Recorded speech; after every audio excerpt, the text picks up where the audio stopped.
it takes to write really compelling copy, not just to sell more of your programs, but to actually get people in your programs to take action on what you're teaching or what you're providing. My guest today is an absolute expert in conversion copywriting. She even trains and certifies copywriters. So she's going to give us her formula for creating really compelling copy, a secret that makes all the difference if you pay attention to it. And she's also a lawyer, so she's got some thoughts on AI that you are not going to want to miss.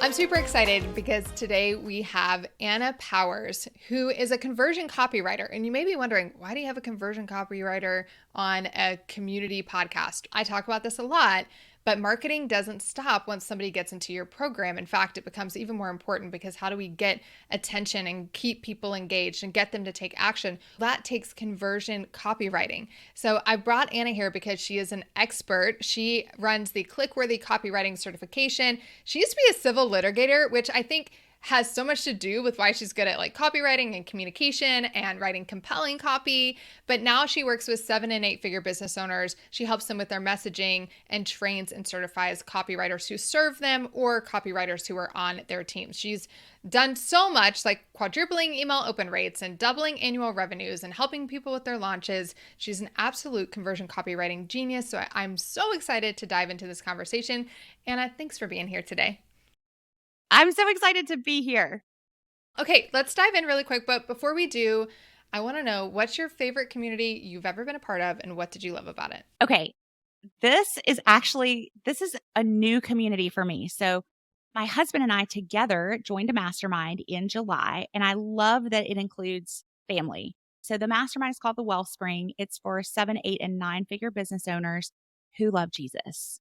And it was the coolest thing ever. We met in Ojai, California. Our little baby girl is 5.5 months old. She was 4.5 months and she was totally welcome in the room. In fact, there were like 5 babies. So all the moms were like hanging out at the back of the room. Like she's the only girl baby. All the other babies are boys. We're already like making our little matches. But it was such a refreshing community to be a part of because yes, there's business content, but primarily it was focused on family and relationships and spirituality, and everything's connected. When you're looking at your business, it's not just about the programs that you run. It's like, who do those programs serve and how is that going to impact their lives for the better? And what kind of legacy is the work that you do here going to leave? And are you going to leave the world a little bit better than how you found it? So it was just a really refreshing community. And we're in for at least a year. So I'm really excited because it's the very beginning of our time in there. Yeah, I remember when he first started that community and people were texting me, you've got to be part of this. Look at what they're doing. It's so cool. And he's actually going to be in Nashville and I'm going to dinner with him and some people later in the year. So I'm excited to get to know more. But I've heard amazing things about that community.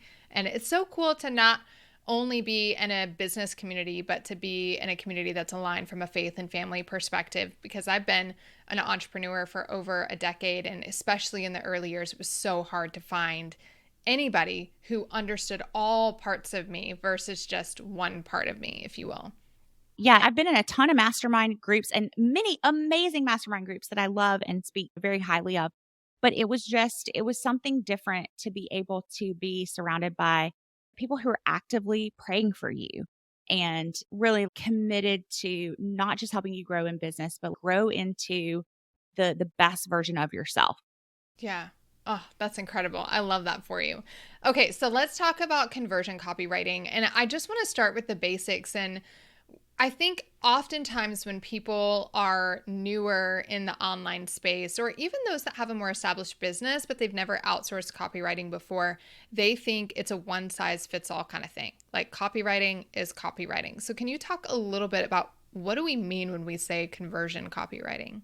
Great. I love this question because I always give my basic definition of copy, which is words that sell. So really, there's many things that can be considered copy beyond just how we use it in our business. If you're a mom, you're selling your kids on, hey, I'm going to need you to eat those vegetables. And we all have our different approaches, right, about that. But conversion copy specifically is meant to transform someone from an audience member or someone who's just interested in a business or an offer or a mentor to an actual paying enrolled client or customer.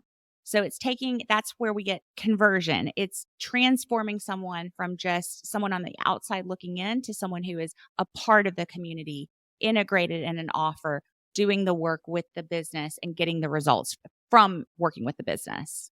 So I can see how that'd be super valuable on the marketing side, right? Like I need to write compelling launch emails or whatever it might be, ads to get people into my program.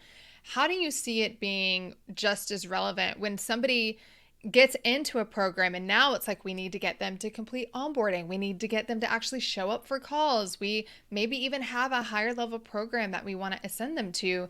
How does conversion copywriting come into play for after the sale? Yeah. Okay. So it's exactly what you said in the intro, which is once someone has joined your program, that's actually when the real work begins. Because we all know it's really easy to whip out the credit card, join a program, and kind of expect the results to just get into you by osmosis. But we also know that's not the way it works. So once someone has made that first big decision to get into the program, now it's your job as that leader to make sure that you make it as easy as possible for them to show up and do the work that will get them the results.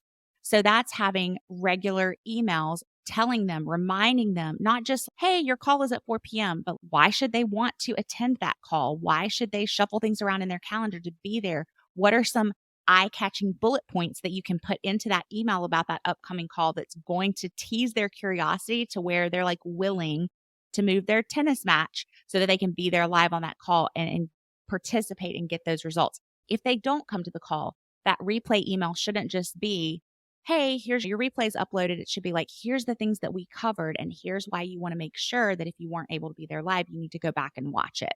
So we're constantly re enrolling our existing clients and customers, and we do that with copy. Yeah, I love the re-enrolling. Like I talk all the time about you always have to be reselling them, re-enrolling them on their belief in themselves, on their belief in the program's ability to get them results, on that particular action that you want them to take. So I talk a little bit about copywriting in the course. So I have my community training course. There's one little lesson in there in the communication section that talks about like writing clear, concise, compelling copy and how important that is. But I obviously don't go super deep on that because it's not a copywriting course, it's a community training course. So can you talk a little bit about what is the difference practically when it comes to conversion copywriting? Like, how do I get good at this or at least better at it? Yeah. Okay. So you want to first connect with your people. And if you've already got them enrolled and they're already in the community, chances are you've already done a really good job of that. But one way that we can connect with people is developing a desired identity, right? So we talk a lot about speaking to the client from the identity that they're in when they come to you, and also developing a shared vision, a shared version within the community of that desired identity.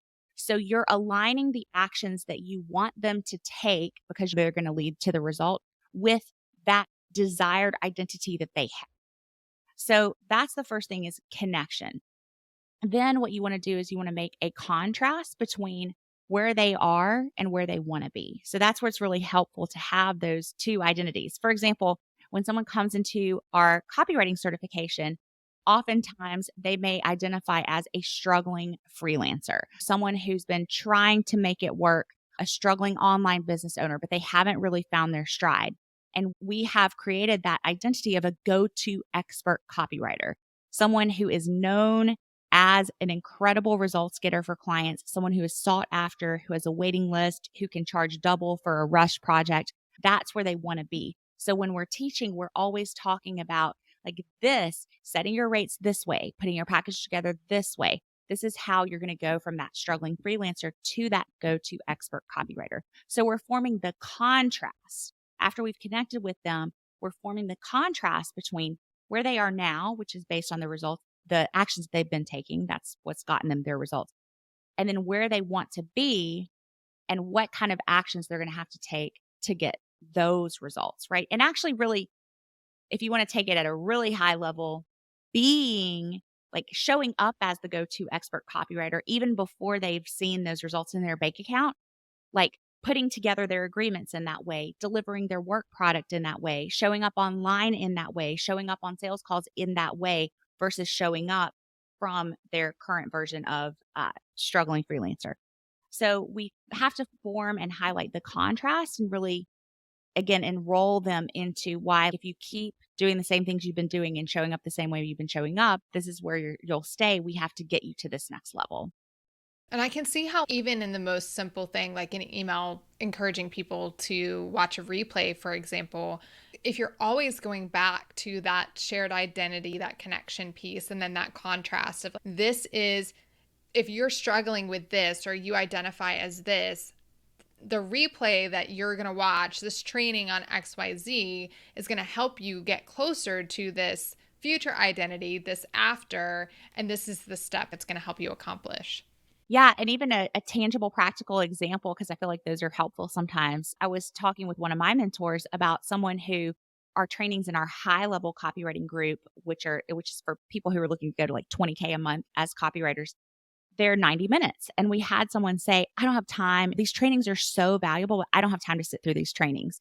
And I was talking with my own mentor about that. And he said something so great. He's like, listen, the only reason they shouldn't have time to watch those 90-minute trainings is because they're so busy serving all those clients that they book. So if they don't have the level of revenue that they want, they have time to watch those trainings. They're just choosing not to prioritize that. And even something as simple as that, again, is drawing them back into that identity to be able to have that conversation with that person. Like, you're saying you don't have time, but the only reason you shouldn't have time is that you're so busy serving all these clients. You joined this program to learn how to show up at this level to get that caliber of client. But now you're saying that you don't have time, but a go-to expert copywriter makes the time to be able to learn the things that you need to learn to sustain that level. So you get to choose. Do you want to stay a struggling freelancer or do you want to be a go-to expert? This is the way, but I can't force you on the path. And I can just hear the light bulbs going off and all the membership site owners listening to this, because having worked with so many clients, I know that one of the main reasons people cancel is because they say, I don't have time for this. And that language around, you said, this is the identity you want, this is what you want to create. It's the only reason I don't have time should be what you're saying is because you've achieved this and now your sales calls are booked, or you're working with clients, or you're out living your dream life, traveling the world, or whatever it is that end result is. Yeah. That is so good. Okay, so we have connection, we have contrast. And then we call to action. So we make that contrast between where they are, where they want to be. And this is where sometimes people who talk about ethical marketing a lot, and I talk about ethical marketing, integrity is a core value of our company. But sometimes people really balk at the whole idea of twisting the knife, contrasting the pain with the end goal that they really desire. But really, we're not twisting the knife. I never use that terminology, but we are highlighting the pain because we as human beings, we tend to numb out. You can look at your life in so many ways, not you specifically, but like all of us. Like, we can look at our lives and say, oh, when I'm feeling stressed, maybe I turn on Netflix, or maybe like I drink wine, or maybe some people have like coping mechanisms that might be considered a little healthier. They go run 5 miles, but we all have these little ways that we try to convince ourselves things aren't really as bad as they are.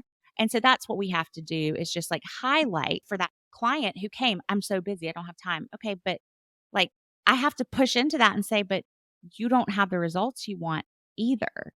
And this is what's required for you to get those results. So I actually have to not be scared of her saying she's not getting the results because she doesn't have time to watch the trainings, and be like, that's the reason you're not getting the results, is that you're not prioritizing the time it would take you. But once we've done that contrast, then we call them to action. And then we're like, and here's your next step. Your next step is to click into the portal and watch this and then do this assignment. Your next step is to show up live on this training. Your next step is to book the ticket and come to the event and meet us in person and build that community. And so that's where we're really going: connection, contrast, and then we can call to action. And that ultimately does lead to the conversions. I think about this and I picture myself at the doctor's office, right? And I've come to them for help, and they've identified the problem. They know what's wrong with me. And they're like, here's the prescription. This is what's going to help you. You've got to do XYZ. And I'm like, yeah, no, but I don't really have time for that. And the doctor has to look at me and say, This will not get better. It will not get better unless you do this. And I know this is uncomfortable. I know you don't want to exercise. I know you don't want to eat right. I know you don't want to do whatever this thing is, have this surgery, have this procedure. But the pain isn't going to go away unless you do it. And I think if anybody went to a doctor and the doctor gave them a diagnosis and then gave them a solution and the person just was like, yeah, no thanks. And the doctor's like, all right, fine. Have a great day. People would not consider that a good doctor, right? They'd be like, that, what? That is not somebody who cares about you. That's not somebody who cares about your health and your well-being. But yet when we do it, when we try and say, no, wait, you paid me to get help. You came to me because you want help and I have help for you. I have a solution. I have whatever it is to get you to the thing that you want or the thing that you need. And yet then people get upset when we then try and coach and encourage them back to that core belief, because I think what if you've been in the business for a long time and you've helped enough people, that it's mindset. What's their limiting beliefs? And I know people are like, oh my gosh, stop saying it's limiting beliefs. It legitimately is. As very successful entrepreneur of over a decade, I encounter limiting beliefs on the regular, y'all. It's not just a saying. We are doing our people a disservice if we are not speaking to the conversation that is going on in their mind that is holding them back from the result that they want. And so that's where that contrast piece comes in. But you have to know, y'all, I talk about this all the time. You have to know your people or you can't write good conversion copy. So can you talk about that just a little bit? Because I know people are they're going to have this formula. They're going to sit down in their little hole at their desk. They're going to try and write their stuff. And then they're going to go, it didn't work.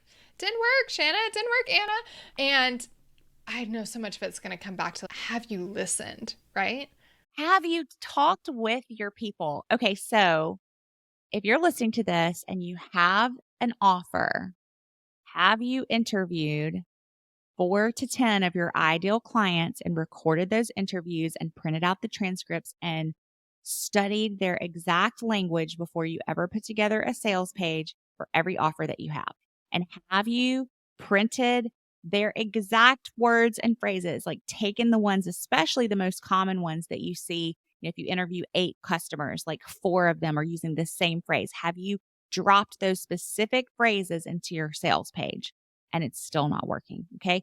I bet a very low percentage of people who are listening to this right now have actually done that exercise to interview 4 to 10 ideal clients before they make any new offer. But that is the gold. And that's something that we teach our certified copywriters. Copywriters are trained to capture the voice of whoever they're writing for.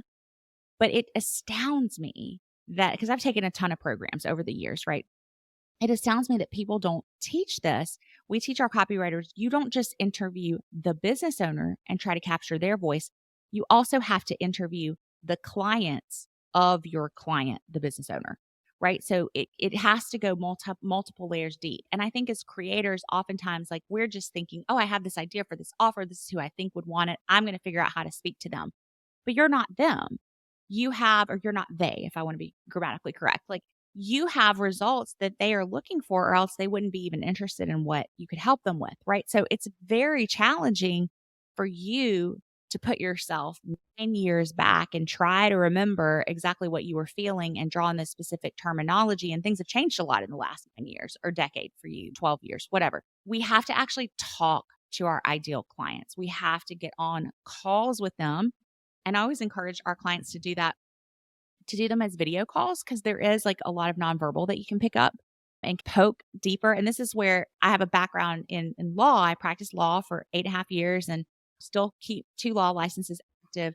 And depositions were like one of my favorite things, because basically you're just asking the same question in 17 different ways until you get the real answer. And when you can see someone, you can tell like they're holding back still. So do those interviews on video, schedule them 20, 30 minutes. They're not marathons, but you're going to ask your customers the questions like, how long has this thing you're struggling with been a problem for you? What else have you tried to solve this? Why do you think it hasn't worked so far? How long have you been trying to solve this? What's been the most frustrating part of not being able to solve this? How has it affected your business, your life, your husband, your kids, all the things, like whatever's relevant to that client. And then you also want to ask them, like, what is your ultimate goal surrounding this thing? And what's going to be possible for your family, your health, etc., with this thing? And then also things that people forget, especially marketers, ironically, is that we talk a lot about urgency and scarcity, right? Those are buying triggers. Robert Cialdini has a great book called Influence that goes into all the different buying triggers. It's a great read for anybody who, is more interested in this. So we talk a lot about urgency, but most marketers and even community people who are running communities, like you're trying to put the urgency, like the call is happening, so hurry up and get on, right? It's what I call like fake marketer urgency. This is our launch. It's open and then it's closed. It's only open and closed because you decided it would be open and closed then. The call is only happening at this time because you decided it would happen at this time. So the urgency that works best for someone to actually take an action is their inner urgency. So a great question to ask on those interviews is, why does this need to change now? Regardless of what time the call is or when the program opens or closes, like, why do you have to fix this now? You tell me you've been trying to fix this for 6 years. What's different about now? What's going to make the difference that actually has you taking different actions now? And trying to get into the root of what the real thing is. Like in the deposition example, I know that's not the real answer. There's another answer. Or that 7-layer exercise that coaches teach of why. Like, why do you think this is? And then why? And then why? And then why? And then you go 7 layers deep and then you start to get to the real answer. So that's something that most people miss is really, if you want to understand your customers, you can't do it from your ivory tower. You have to talk with them. And Pat Flynn did this for years. And I know as late as November of 2019, he was still doing it because he was a guest at a mastermind that I was part of. And I asked him, do you still do this with all your millions of dollars that you make? But once a month, he would get on Skype, I think at the time, with just email subscribers and just interview them and talk with them and find out like what's going on in your life. Why did you sign up for the email list? What are you looking to accomplish? Just like a really like casual interview. But I tell our clients, if Pat Flynn can set aside a day every single month, and he was interviewing people who I think weren't even clients yet, just like randomly picking people off the email list. Hey, I want to talk with you and get to know you. If he can make time for that, you can make time for that. If he's running a much bigger business than a lot of people who come to us initially are, right? So if he can make time for that, you can make time for that. And I would argue the reason that he's running that level of a business now is because he made time to really connect with the customers and connect with the clients, connect with the subscribers before they ever were clients. Because those are human beings. We can get really wrapped up in the numbers and how many subscribers, but those are people with souls and spirits and plans and goals, and they matter. And they matter more than just a number in our CRM. Yeah, that is in their DNA. I just interviewed Matt Gartland, their CEO, a few weeks ago, and they have a community-led business, 100%. They are tapped into what their community needs and wants, and they do still have conversations like that. I know they do a group one for people on their newsletter list every month for sure.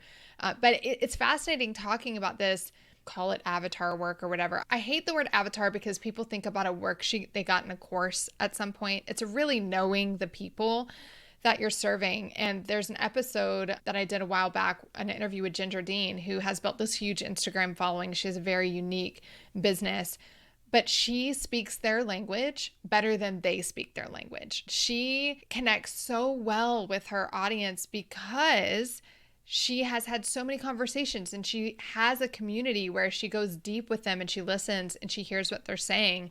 And I think even just speaking for myself, I've done a lot of interviewing of clients, but I haven't done that lately. Like I haven't hopped on the calls, but I do love, I have a video ask. So as soon as somebody joins my course, we're asking them the questions of like, why did you join? And I really encourage people to do that. So if you're going, gosh, I can't do all these interviews. Yeah, you have time for this, but a way to do it with anybody who joins your email list or who joins your program is to have a video ask tool. I have that video messaging guide inside of the Community Creators Hub.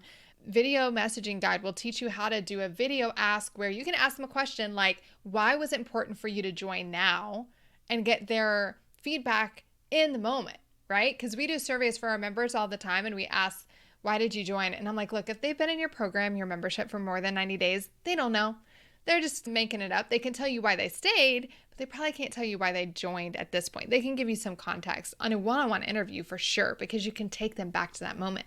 You can ask those questions to get them there. But I love that you're talking about this because I do think it's the missing piece. People have this formula of what to say and what to write, but if you don't really know the language of your community, of your audience, it's really hard to get to that inner urgency that you were talking about.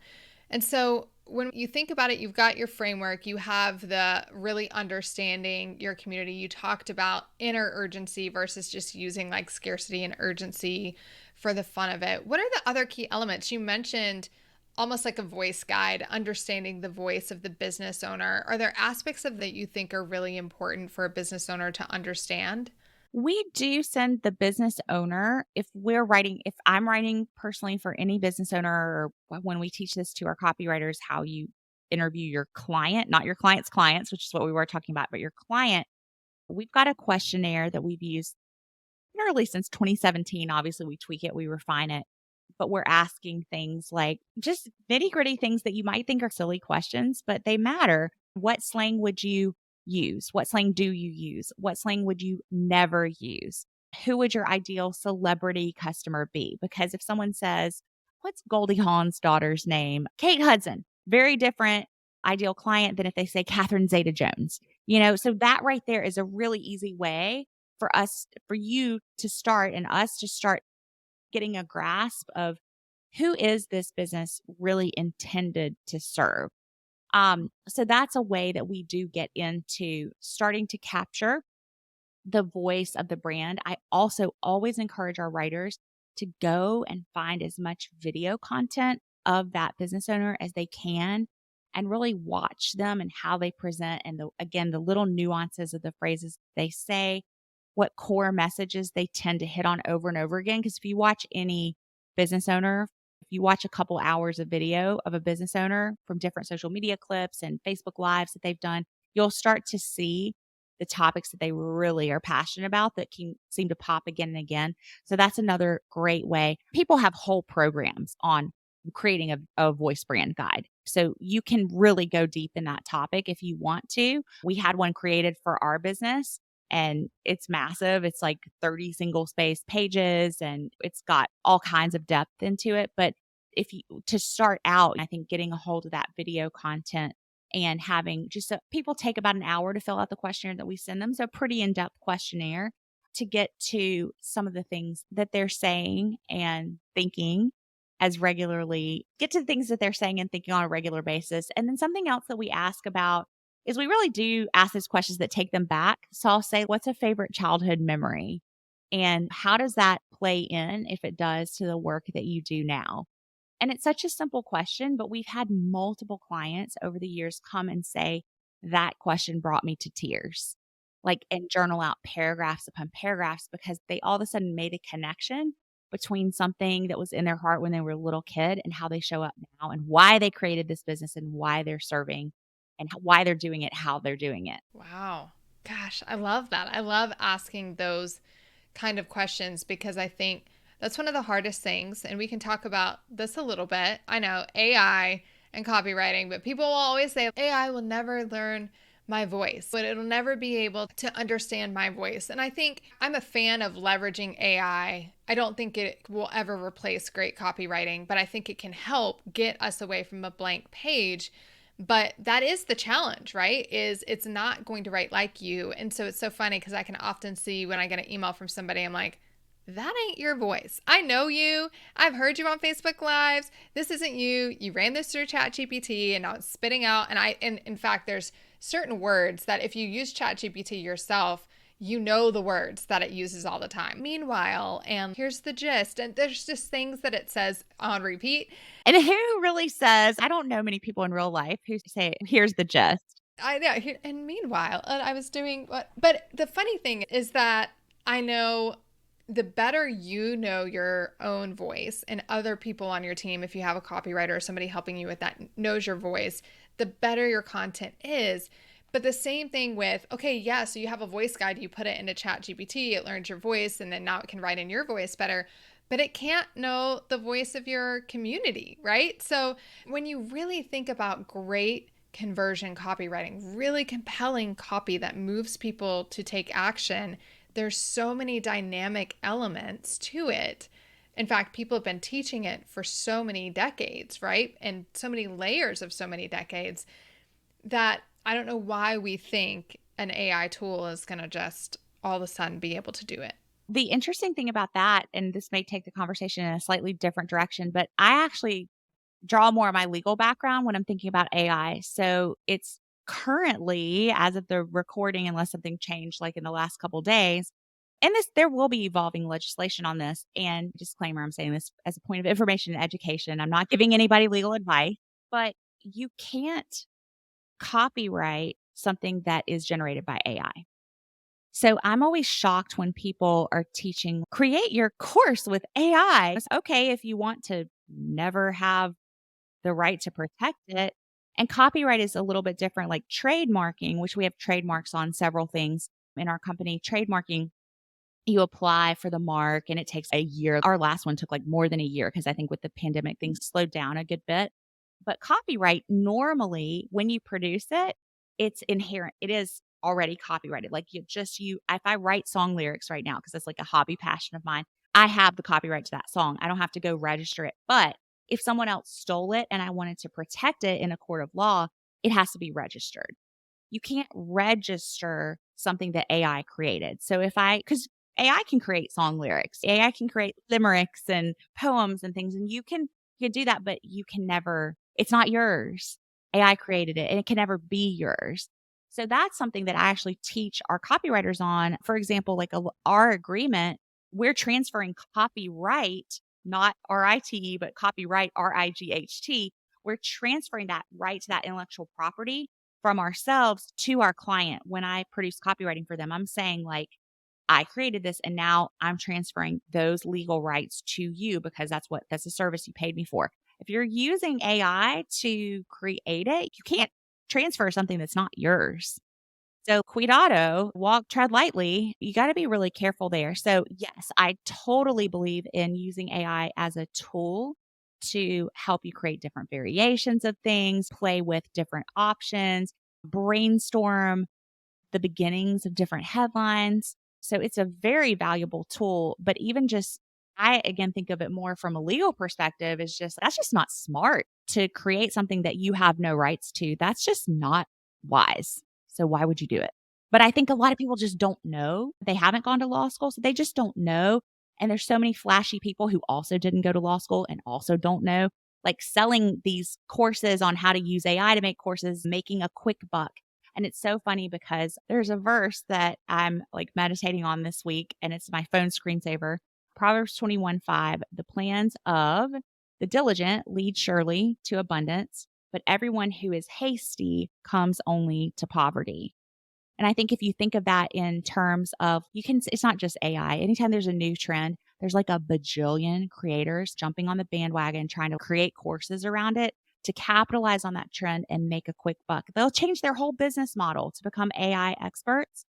And that's, in my mind, that's hasty and that's not long-term sustainable.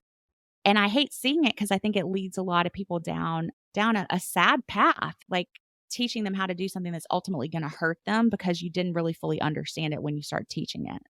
Yeah. Oh man, that's powerful. You didn't fully understand it when you started teaching it yourself. That is rampant, my friend. That's a whole nother podcast episode. Stops rant. I know. But seriously, though, it's super valuable to have your perspective as a copywriter, as somebody who trains copywriters and somebody who has legal expertise as well to go, look, yeah, there's one thing we can talk about, which is can it even write good, compelling copy? But the other thing to talk about is legally, is this a direction you should even be going in when it comes to producing copy pieces, if you will, like use it for inspiration, use it to get off the blank page, use it for little pieces of things here and there. But you shouldn't just be like, write me an article about this, write me an email about this, and then like slapping it into whatever you're trying to create. Wow. I feel like that was a bonus lesson on this podcast interview. I love it. Okay, so I know a lot of people are listening to this and they're like, that's really wonderful and great, but I don't write my copy, or I don't want to write my copy, or just, hey, I know, for example, like the email copy that you have during a launch is worth millions for some people, but we don't really invest in it. We write it once, we think it's golden, but that could be the key to unlocking twice the conversions that we've been getting. So how does somebody work with you or with one of your certified copywriters? So our website is, I go by my middle name, which is Anna. Our website is my full name, which is saraannapowers.com. There's no H on the Sarah, so it's SARAANNAPOWERS.com. And there's a copywriting tab there. So you can apply. We have a 20K minimum if I'm writing the copy for package. So it makes sense for a certain level of a business owner. Just when your business is producing, like you see the value, and it can make, for example, our landing pages standard conversion rate is 20 to 25% for like an opt-in page. We normally can produce them anywhere from 40 to 60%, like very predictably. So imagine if you're spending money on Facebook ads to get leads and you're getting double the leads, that's very valuable. So if that makes sense for you, you can apply, and I take on a small handful of projects at this point, especially with a new little baby. But yeah, you can definitely apply and we can see if we're the right fit to work together. But to work with our copywriters, something that we do that's really cool as a bonus for them once they certify, we have them on a directory on our website. And there's no go between with us. Like literally, it's just certified copywriters. There's a whole page. Everybody's photo and bio is there, and you can email them and reach out to them directly. We don't charge a penny for that. It's just a benefit to our writers that we provide, and they're all fully trained by us. So you can peruse there's several dozen on there live right now. They stay for a year once they certify, and you can peruse their bios and schedule some interviews and find your next copywriter.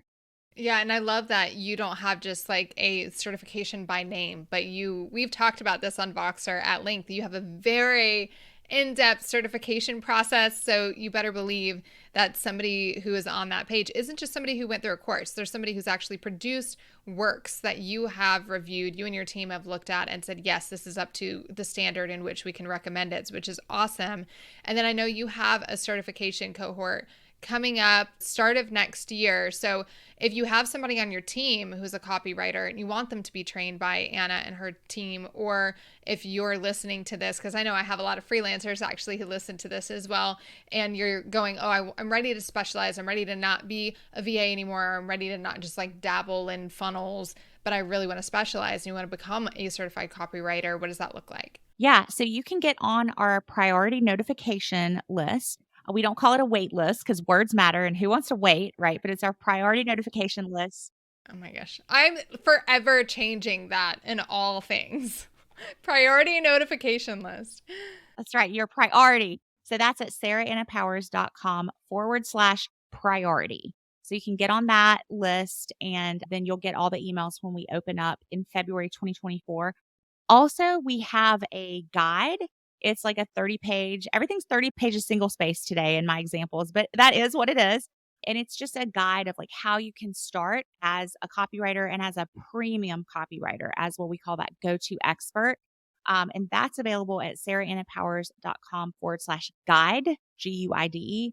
Totally free. It'll pop you, of course, onto our email list. So we do send out helpful content on a very regular basis. So I would love for anybody who's interested to pick up the guide. If you're interested in the cert, get your name on that priority list, because we do some special things for the people who are on that list. I love it. Thanks for hanging out. Oh my gosh, this was so fun. I feel like we got to talk about so many things. And I love that you brought up AI, because that really is a topic that everybody's thinking about. So I love that we got to go there as well. Yeah, I know. I'm like, that could be a whole, there's like 3 segues we could have gone down, but I'm like, this is why I set time limits, because nobody would listen to our 2.5 hour conversation. But I love it. Thanks so much for being on the podcast. Thank you.